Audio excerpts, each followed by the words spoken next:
Hello everyone, আশা করি আপনারা সকলেই খুব ভালো আছেন। আমি তনুপ্রিয়া, আপনাদের সকলকে স্বাগত জানিয়ে শুরু করছি বংফিট ফুডিজের আজকের একটা নতুন ব্লগ। তো আজকে তো 16 অগস্ট আর এখন বাজে সকাল 7টা।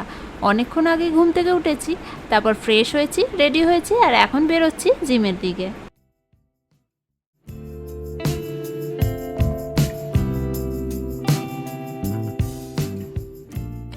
আজ বেরোনোর কথা 11টার সময়, সেই জন্যই ভেবেছিলাম আজকে সকালবেলা একটু ওয়ার্কআউটটা করে নিই, যেটুকুই হোক অ্যাটলিস্ট 30 মিনিটস তো ওয়ার্কআউট করা যেতেই পারে। এরপরে অবশ্য আমরা আবার সুইমিংয়ে যাব। সকাল সকাল একটু ওয়ার্কআউট করে নিতে পারলে প্রচুর ফ্রেশ লাগে। আর আজ যেহেতু আমাদের সকাল থেকে প্রচুর ঘোরাঘুরি আছে সারাদিন, সেই জন্য ভাবলাম যেটুকু সময় পেয়েছি সেটাকে একটু কাজে লাগানো যাক, সেটা হাতছাড়া করা যাবে না। তাই চলে এসেছি, আর এতেই আমার সারা দিনের জন্য প্রচুর এনার্জি পেয়ে যাব। কোথাও ঘুরতে গিয়ে ওয়ার্কআউট করার মজাই কিন্তু আলাদা। আসলে যে কোনো হোটেলেই জিমগুলো কিন্তু মোস্টলি ফাঁকাই থাকে। আসলে ঘুরতে গিয়ে খুব কম লোকই ওয়ার্কআউট করে, তো সেই জন্য যখনই কোথাও যাই যদি জিম থাকে আমি চেষ্টা করি সেখানে ওয়ার্কআউট করার, কারণ সেখানে কখনোই ভিড় থাকে না আর কোনো জিনিসের জন্যেই, কোনো মেশিনের জন্যেই কখনো দাঁড়িয়ে ওয়েট করার প্রয়োজন হয় না, চটপট ওয়ার্কআউট করে বেরিয়ে আসা যায়।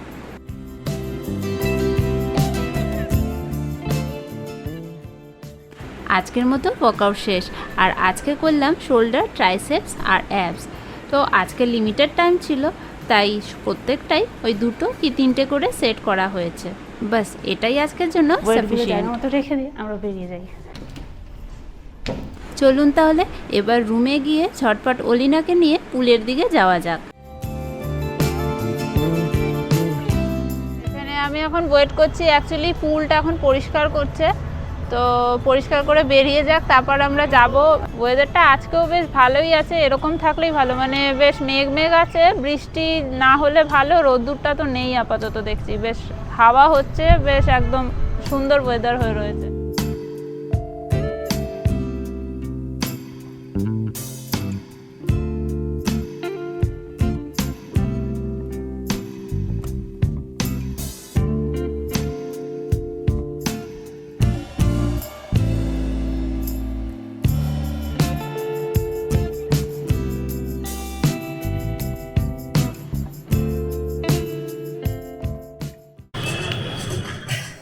আমরা এখানে সুইমিং করছি আর ওখানে বাদরটা বসে আছে, মানে বাদরটার মানে খাবার নিয়ে এসেছে।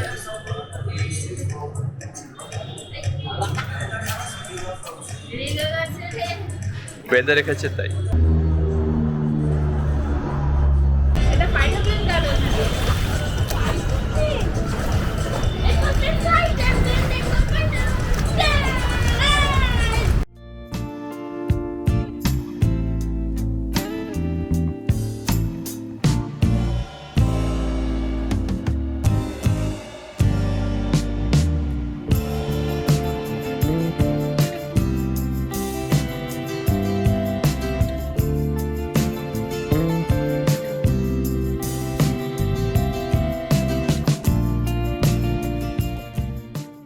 রুমে গিয়ে ঝটপট ফ্রেশ হয়ে এবার চলে এসেছি আমরা ব্রেকফাস্টের জন্য।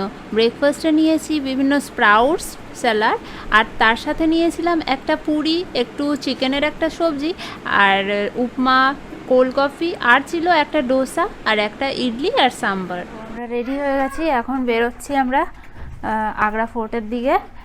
আর ফার্স্টে আমাদের ক্যাব এসে গেছে, নিচে ওয়েট করছে। 11টায় টাইম ছিল, 11:15 বেজে গেছে। কালকে আমরা যে ক্যাবটাতে এসছিলাম, মানে স্টেশন থেকে আমরা হোটেলে আসলাম, সেই ক্যাবটাই আমরা আবার বুক করে নিয়েছিলাম আজকের জন্য। ফুল ডে 1800 টাকা মতো পড়ছে। আর এখানে 4টে স্পট ঘুরাবে আজকে। তাজমহলটা যাচ্ছি না, ফোর্ট যাব আর ফতেপুর সিক্রি, আর 2টো স্পট আছে।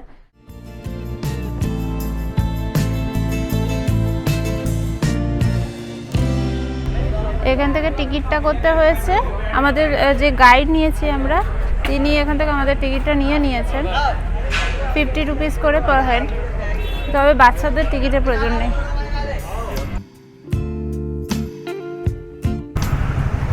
হ্যালো করে দাও মাম্মা, হ্যালো করে দাও।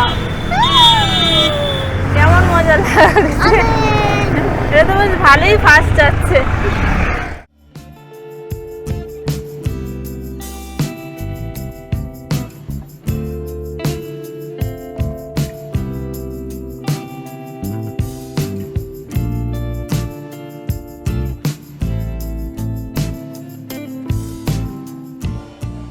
फतेहपुर सीकरी दो अलग जगह हैं। अभी आप लोग जहाँ खड़े हुए हैं ये है सीकरी।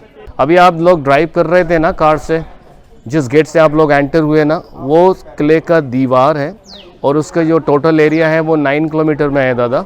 जिस गेट से आप लोग एंटर हुए वो सम्राट अकबर के आने के लिए आगरा गेट, 8 दरवाजे जनता के आने के लिए। और उस ज़माने में ये शहर लंदन से भी बड़ा था, 2 लाख की आबादी थी। तो 3 साइड में किले का दीवार और उसके चौथे साइड में पानी का झील था। झील का नाम था मोती झील, अभी सूख चुका है, किसान लोग खेती बाड़ी करते हैं। ये शहंशाह मोहम्मद जलालुद्दीन अकबर का सेकंड राजधानी है, सेकंड कैपिटल है। आगरा फोर्ट जो बना वो उनके द्वारा, उनके सन, उनके ग्रैंडसन, उनके ग्रेट ग्रैंडसन, 4 मुगलों ने बनाया। 96 ईयर टाइम बिल्ट। और फतेहपुर सीकरी इंडिविजुअल अकबर ने बनाया है पूरा ही। तो यहाँ अकबर ने 3 ऑफिशियली शादी की हुई हैं। पहली जो रानी थी उसका नाम था रुकैया सुल्ताना बेगम, वो टर्की से बिलोंग करती है। सेकंड जो वाइफ हैं उनका नाम था हरकाबाई, जिनका टाइटल पड़ा जोधाबाई, वो हिंदू जयपुर की रहने वाली। और थर्ड जो रानी थी उनका नाम था मरियम, वो क्रिश्चियन। तो हिंदू, मुस्लिम, क्रिश्चियन। और मोर देन 300 उनका पर्सनल जो दासी होता ना, राजा जी का दासी था। पर राजा जी को समस्या ये था, तीनों ही धर्म पत्नियों से उनको कोई भी संतान प्राप्त नहीं था और वो सारे धर्मों को मानते थे। यहाँ आने से पहले वैष्णो देवी के बाद वो सीधे अजमेर, वहाँ उन्होंने प्रार्थना किया। फिर उनको एक ख्वाब होता है और ये जगह उनको नज़र आती है। ये पूरा पहाड़ी इलाका था और इस पहाड़ी इलाके पर एक सूफ़ी संत रहते थे और संत का नाम था शेख सलीम चिश्ती। और उनके आशीर्वाद से 1569 में 1569 में हिंदू रानी ने एक बच्चे को जन्म दिया, जिस बच्चे का नाम उनके नाम पर पड़ा मोहम्मद सलीम। फाइनली जब वो सिंहासन पर गया उसका टाइटल पड़ा जहांगीर। तो ये पूरा फतेहपुर सीकरी जहांगीर की खुशी में, और वो जो पीर बाबा थे उनके ऑनर में पूरा बनाया हुआ है। जहाँ दादा आप लोग खड़े हुए हैं ये है दरबार, जिसको बोलते हैं दीवाने-ए-आम। सामने आप लोग देखेंगे बालकनी है ना, सेंटर पॉइंट में शहंशाह मोहम्मद जलालुद्दीन अकबर बैठता था। उसके आजू बाजू दरबार के नवरत्न बैठते थे। वरांडा लेडीज़ के लिए था। लॉन वगैरह अभी का है, उस ज़माने में लॉन वगैरह नहीं था। तो यहाँ जनता, ये पूरा जनता का दरबार, जहाँ जनता की फरियादें सुनी जाती थी। ये पत्थर आपको दिखेगा घास के अंदर, ये देखें पाथर दिख रहा है आपको। अकबर का प्रिय हाथी, और हाथी का नाम था हिरन। उस ज़माने में लोग गुनाहगार पाए जाते थे, फांसी ना देकर उस हाथी का इस्तेमाल करते थे। हाथी अपने पाँव से उनको सजा देता था, ये कैपिटल पनिशमेंट था उस ज़माने का। 4 ये पूरा ओपनिंग था। ये ओरिजिनल एंट्रेंस है, पर कुछ परेशानियों की वजह से इसको अभी फ़िलहाल बंद कर दिया है। और ये रिप्लेसमेंट है पूरा, दिख रहा है ना आपको। हुआ ना, उसको बोला गया लाल, इसलिए ये पूरा फतेहपुर सीकरी अकबर ने लाल ही लाल कर दिया पूरा। आपको कहीं भी यहाँ वाइट मार्बल नहीं मिलेगा, देखें जहाँ तक आपको नज़र जाएगा पूरा। और वहाँ जो कपल है ना, देखें आप ऊपर शूट कर रहे हैं ना, वो ये जो चबूतरा है, यहाँ पर जहांगीर को तोला जाता था, जिसको आम हिंदी में बोलते हैं तोला दान, सोने चांदी के सिक्के में। और वो दान जो गरीब लोगों को बांट दिया जाता था। ये ओपनिंग एरिया है, ये गार्ड्स के लिए था, गार्ड रूम्स वगैरह। सामने आप शूट करेंगे, ये डबल मंजिल जो स्मारक दिख रहा है ना आपको, ये देखने में तो 2 मंजिल है। जब आप लोग अंदर एंटर करेंगे ये पूरा सिंगल स्टोरी है। इसको बोलते हैं दीवाने खास। ये उनका पर्सनल कैबिनेट रूम है। जिस सिंहासन पर शहंशाह मोहम्मद जलालुद्दीन बैठते थे वो पूरा हिंदू स्टाइल पर बना हुआ है, लोटस पर। बीच में राजा बैठते थे, उनके चारों साइड दरबार के जो नवरत्न थे वो बैठते थे। तो यहाँ पूरा डिस्कस होता था, जो भी पॉलिसीज़ होती थी, और हर एक मिनिस्टर्स का अपना विषय होता था, तो उसको लेकर वो वार्ता करते थे। हियरिंग सबको करते थे, डिसीजन वो खुद लेते थे। तो पहला नाम मैंने आपको बताया दीवाने खास। दूसरा इसको जाना जाता है इबादत गाह के नाम से, जिसको हिंदी में हम लोग ट्रांसलेट भी कर सकते हैं धर्म संसद। जो धार्मिक मैटर होते थे, यहाँ राजा बैठकर, हर धर्म का गुरु बैठकर यहाँ डिस्कस करता था। नीचे देखकर दादा ये ड्रेनेज है पानी के लिए, पीछे तालाब बने हुए हैं जहाँ पानी इकट्ठा करते थे। और इस दीवाने खास के अंदर 4 एंट्रेंस हैं जाने के लिए, 4 दरवाजे हैं। और जब आप लोग अंदर जाएंगे नेचुरली ठंडी हवा आएगी अंदर। शहंशाह मोहम्मद जलालुद्दीन अकबर, ये उनका सिंहासन है। सेंटर पॉइंट पर बैठते थे बीच में। 4 कॉर्नर प्लस आपको दरवाजे नज़र आएंगे, वहाँ दरबार के नवरत्न बैठते थे। अब आप लोग सोच रहे हैं ऊपर कैसे जाते थे। ये सीढ़ियाँ हैं, ये 2002 में बंद कर दिया है कुछ प्रॉब्लम को लेके। बॉटम में ये 4 कॉर्नर्स हैं, ये गार्ड्स के लिए, और गार्ड ये होते थे वो कम्प्लीटली डेफ। और ये पूरा 1 पीस के अंदर है, 1 स्टोन्स के अंदर। जैसे मैंने आपको आउटसाइड भी बताया है, इसका जो आर्किटेक्चर है वो पूरा प्योरिटी हिंदू स्टाइल पर है, लोटस पर बना हुआ है। It's the seat of the creator Lord Brahma, you know. जहाँ तक आप लोगों का नज़र जाएगा ना, ये पूरा पानी का झील था। जहाँ जहाँ पानी भरा हुआ है ना, जहाँ तक भी आप नज़र डालेंगे ये मोती झील था। और यहाँ बारिश का पानी जमा करते थे इन तालाब के अंदर, ये ड्रेनेज द्वारा। जितना खंडर आप लोग देख रहे हैं ना बॉटम में, ये लिविंग सर्वेंट क्वार्टर्स। और वो जो हाथी अपने पाँव से दादा स्टैंपिंग करता था ना, जब वो हाथी मरा उसके यादगारी में उसको समाधि बनाया हुआ है। वो है टूम ऑफ एलिफेंट फेवरेट। हाथी का नाम था हिरन, और वो जाना जाता है हिरन मीनार के नाम से। पर यहाँ जितना कुछ आपको दिख रहा है ना, ये पूरा हिंदू स्टाइल पर है। जैसे मंदिर के द्वार होते हैं ना, बना हुआ है ना, हाथी वगैरह बना हुआ है। और ये जनरली ओपनिंग नहीं था, पूरा पैकिंग था, सैंडल वुडिंग डोर वगैरह, कारपीट वगैरह। पल्ली साइड में ना रोज़ वाटर्स, जब वो हवा चलती थी तो खुशबू रहती थी। और जैसे मैंने आपको बताया, हर कमरे के अंदर 8-8 तिजोरियाँ हैं जहाँ वो सारा खजाना जमा करते थे। और वीकेंड में यहाँ राजा दासियों के संग हाइड एंड सीक भी खेलते थे। यहाँ दादा वो तिजोरियाँ हैं। राजस्थान के अंदर जो मंदिर है ना, दिलवाड़ा मंदिर, ये उसका कॉपी है। ये पूरा जैन शैली पर बना हुआ है। इसको एक ही पत्थर के अंदर बनाया हुआ है, दूसरे पत्थर के अंदर, और फिर उसको फाइनली इंटरलॉकिंग करा हुआ है ना। जैसे डोर के ऊपर बनाते हैं ना तोरण, ये मकर तोरण है, मगरमच्छ के आकार पर बना हुआ है। और यहाँ पंडित परसोत्तम दास जी बैठते थे, जो भविष्यवाणी करते थे। ये ज्योतिष के बैठने के लिए डबल स्टोरी जो स्ट्रक्चर है उसको अरबी में बोलते हैं मदरसा, स्कूल था वो। और उस साइड में आप देखेंगे सबसे हाई बिल्डिंग ये है पंच महल, 1 से 76 पिलर पर खड़ा हुआ है। ये राजा रानी के बैठने के लिए था, हवा खाने के लिए, सूर्य नमस्कार के लिए, चांद देखने के लिए, लाइट हाउस, वॉचिंग टावर। इसका जो आर्किटेक्चर है पंचमहल का, वो पूरा बुद्धिस्ट है, पैगोडा स्टाइल पर बना हुआ है पूरा ही। हाँ, और काफ़ी डेलिकेट है। ये देखें पूरा ही पिलर पर सपोर्टिंग करा हुआ है। महाभारत के अंदर जो गौरव पांडव गेम खेलते हैं ना, जो बंगाली में आप लोग बोलते हैं ना पाशा, तो आप लोग पाशा देखेंगे, पर वो उसके अंदर गोटी ना देकर ना दासियों को मोहरे बनाकर चलते थे।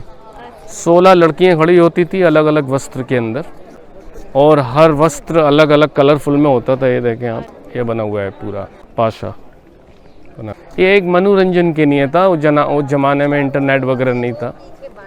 ये दादा बैक है, ये इनसाइड का पार्ट है ना दीवान आम, जहाँ से हम लोग एंटर हुए थे। और ये मैंने आपको बताया था दीवान खास। तो जहाँ तक आपने ये एरिया देखा, ये पूरा है एडमिनिस्ट्रेशन एरिया। अब हम लोग सेकंड पार्ट में चलेंगे। यहाँ उनकी तीनों बेगम के महल हैं। और यहाँ आप लोग देखेंगे बारीकी, ये अनार के डिज़ाइन बने हुए हैं ना, it's all relative of paradise fruit ना। ये फर्टिलिटी, ये देखें आप अंगूर हैं, ये भी रिलेटिव पैराडाइज से है। ऊपर आप देखेंगे हमारे जो दरवाजे होते हैं ना, वो दरवाज़ों के डिज़ाइन हैं। और ये सेंट्रल एशियन आर्ट है, जिगजैग। आजकल जो ऑर्नामेंटल जूल्स वगैरह भी होता है ना, वही नक्काशी बनी हुई है। इसके अंदर दीवार के अंदर दादा शीशे लगे हुए थे चारों तरफ। और जहां आपको वाइट स्पॉट नज़र आएंगे, वहाँ डायमंड्स, रूबी, सफ़ाया, जो बाद में ब्रिटिश लोग निकाल कर ले गए। चंदन का पलंग था, उसके ऊपर फैदर्स, मैट्रेस वगैरह, कुशन्स वगैरह। परिवार वहाँ बैठता था, जो 3 मंजिला दिख रहा है आपको सेंटर पॉइंट पर। अभी ये पानी आपको काफ़ी एल्गी दिख रहा है, उस ज़माने में काफ़ी नीट एंड क्लीन था। उस पर रोज़ पेटल, जैस्मीन, लाइटिंग्स वगैरह। और जब वो गाना शुरू करते थे ना, पानी के अंदर हरकत होती है दादा, एकोस्टिक्स है ना ऐसा। और ये लाइव आया। अच्छा, जो शाही परिवार का जो अपना पानी होता था ना, वो हिमालय से चलकर आता था, और उस पानी को वहाँ रखा जाता था। देख रहे हैं आपको, मटका टाइप का। क्योंकि तीनों रानियों को फ्रीडम ऑफ रिलीजन था, रिलीजन्स के अंदर कोई परिवर्तन नहीं था। So they have to go to Rishikesh, Haridwar on that for. और ये है उनका पर्सनल शाही परिवार का डाइनिंग हॉल। जमीन पर बैठकर खाते थे। अंदर जाने पर ऊपर नीचे आपको नजर आएंगे फ्रेस्को पेंटिंग, जो होता है ना फ्रेस्को, ये देखें पूरा गोल्ड टच पर है ना, फ्रेस्को बना हुआ है। इधर देखें दादा, इधर और भी खूबसूरत है। ये पूरा ओरिजिनल है, ये कभी रिस्टोर्ड नहीं हुआ। इवन सीलिंग भी ख़त्म हो चुका है। और ये दोनों ही धर्मों की प्रथा रही है कि खान पीन हमेशा ज़मीन पर ही होता था। अभी तो मॉडर्न ज़माना है और यहाँ पर वो आज के दौर में बुफे चल रहा है ना, ये डिशेस रखने के लिए था पूरा। ज़मीन को गुलाब के पानी से भर के रखते थे। उस ज़माने में फ़ैन, एयर कंडीशन सिस्टम नहीं था। उर्दू में जो शब्द है ना, उसकी तासीर ठंडी रहती थी, कूल रहता था एकदम। और ये विंडो है रूम सर्विस के लिए। राजा जी क्लैप करते थे, दासियां वहां से आती थी। और ऊंचाई पर ये उनका शाही पलंग है जी, इसमें कालीन वगैरह, तकिए वगैरह लगाकर शहंशाह मोहम्मद जलालुद्दीन चंदन की सीढ़ी लगती थी, उससे पहुंचते थे, सीढ़ी को टेक ऑफ कर लिया जाता था। ऊंचाई पर इसलिए जिससे उनको कोई मार ना सके। और ये विंडो है हवा के लिए, क्रॉस वेंटिलेशन। तो ये उनका समर बेडरूम है और तीसरी मंजिल पर उनका विंटर बेडरूम है। भी अलाउ नहीं था क्योंकि स्मेल की वजह से। इस तरीके की प्योर वेजिटेरियन थी वो। और उपहार के तौर पर ना, जब वो खाना अच्छा बनता था तो ये झुमके डिज़ाइन दिख रहे हैं आपको, ये गिफ्ट दिए जाते थे खाना बनाने वालों को। ये आम झुमके नहीं है, बहुत बेकीमती थे ये। और आपके बैग में वो नॉनवेज, वो जो और दो रानियां थी ना, टर्किश और पोर्टुगीज, वहाँ नॉनवेज बनता था। दादा ये है, हिंदी में इसको बोलते हैं सुनहरा मकान, गोल्डन पैलेस। ये उनकी थर्ड वाइफ जिनका नाम था मरियम क्रिश्चियन। पूरे कॉम्प्लेक्स के अंदर यही एक महल है जहाँ पर आज भी पेंटिंग बरकरार है, फ्रेस्को पेंटिंग। अब ये 3 अलग धर्म हैं, 3 अलग कल्चर हैं, हेरिटेज हैं। तो ये पूरा यूरोपियन स्टाइल पर है, वो इस्लामिक पर बना हुआ था। और ये सामने हवेली है ना, राजस्थानी आर्किटेक्चर, ये जोधाबाई का माहौल है। ये देखें घोड़े हैं, हाथी है, ये पूरा लोग बैठे हुए हैं फोर्ट जैसा। इधर हाथी का है, यहाँ एलिफेंट फाइटिंग है। और ये गणेश। और आपके बैक में बाजार लगता था, वो मीना बाजार, वो जो मैंने आपको बाजार बताया ना डाउन में, वो कॉमन लोगों के लिए शाही बाजार यहाँ लगता था। हाँ जी जी, रानियाँ बाजार को नहीं जाती थी, बाजार उनके लिए खुद लगता था। ये राजस्थानी आर्किटेक्चर पर बना हुआ है, हवेली स्टाइल पर। ये उनकी फेवरेट रानी जिनका नाम था जोधाबाई। दर्शन झरोखे बने हुए हैं। उधर साइड में रूम बना हुआ है बॉडीगार्ड्स के लिए। गार्ड ये होते थे मेल और फीमेल होकर ना, हिजड़े होते थे ना। एंटर हो चुके हैं जोधा के महल के अंदर। आपके लेफ्ट साइड में देखें, वो उनका विंटर पैलेस है। विंटर इसलिए उधर साउथ ईस्ट है ना, पूरब से सूरज निकलता है। ये नॉर्थ वेस्ट में राइट साइड में ये समर बेडरूम है, क्योंकि उसके बैक में जाली बना हुआ है, वाटर लेक था, तो नेचुरली वो ठंडा रहेगा। स्ट्रेट में मंदिर है श्री कृष्ण भगवान का। ये तुलसी का आंगन।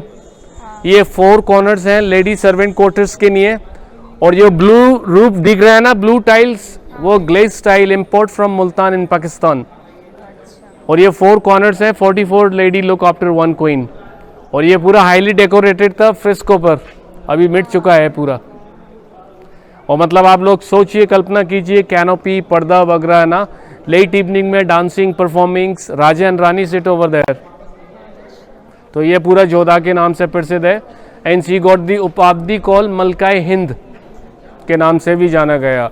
मैंने आपको बताया इनका ओरिजिनल नाम था हरकाबाई टू जोधाबाई एंड मलकाए हिंद। इनके जो नेफ्यू थे उनका नाम था राजा मान Singh, he was a chief of army. ये पूरा हिंदू स्टाइल पर है, जैसे कॉलम पर होते हैं ना, chain, chakravyuh of Arjun, third eye of Shiva, Tirupati Balaji का सब मिक्स है। तो फतेहपुर सीकरी जो नगरी है वो हिंदो इस्लामिक आर्किटेक्चर पर है पूरी।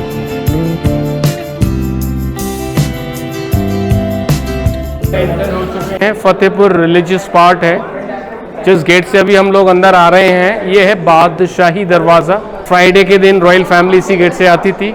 सामने मस्जिद है, उसका replica of Mecca. 176 feet height of बुलंद दरवाज़ा। 3 साइड में कुरान की आयतें हैं जो ताजमहल पर है। It only took two 1 year build times for common people. Right side वो है दरगाह हजरत शेख सलीम चिश्ती, जिनके आशीर्वाद से वो सलीम पैदा हुआ। बाकी के इनके गुरु की फैमिली के लोग दफन है। दिख रहा है ना आपको कब्रिस्तान। আমাদের তো জায়গাটা খুব সুন্দরভাবেই ঘোরা হলো, আর চেষ্টা করলাম আপনাদেরকেও প্রত্যেকটা ইনফরমেশনের সাথে সুন্দরভাবে জায়গাটাকে ঘোরানোর। তো আশা করি আপনাদেরও ভালো লেগেছে, আর যদি ভালো লাগে অবশ্যই জানাবেন কমেন্ট সেকশনে। আর আজকের দিনের নেক্সট হাফটা পরের ব্লগে নিয়ে আসবো, সেখানেই আবার দেখা হবে। চলুন তাহলে আজকের মতো এই ব্লগটা এখানেই শেষ করছি। আপনারা নিজেদের খেয়াল রাখবেন, ভালো থাকবেন, সুস্থ থাকবেন। আজকের মতো টাটা।